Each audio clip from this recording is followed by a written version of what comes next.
या ठिकाणी एक उमेदवार आहेत आमच्या बरोबरच, आणि जे उमेदवार आहेत त्यांचं नाव आहे सागर भोसले, ललिता सागर भोसले.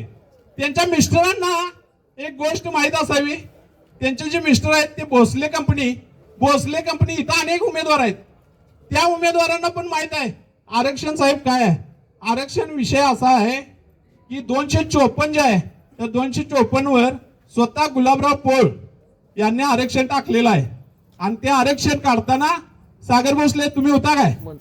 होतो मंत्रालयात हेलपाट झालं 10-15 हेलपाट झालं. त्याच्यासाठी काय आला तो खर्च घातला साहेब. त्या ठिकाणी भोसले कंपनीवर एवढा मोठा अत्याचार झाला आणि हे फेस टू फेस झालेलं आहे साहेब. ह्या गोष्टी होऊन गेल्या. फक्त आमची एकच विनंती आहे, एकनाथ शिंदे साहेबांच्याकडून वहिनी होत्या, तुम्ही पण होता साहेब, त्यावेळी आम्ही स्थगिती मिळवलेली आहे. फक्त जो विकास आराखडा आहे तो पूर्ण गावाचा जो आपला म्हणजे महसूल भाग आहे तो महसूल भाग वाढवून घेऊन आणि त्यानंतर विकास आराखडा करावा अशी विनंती आहे आपल्याला. आणि तेच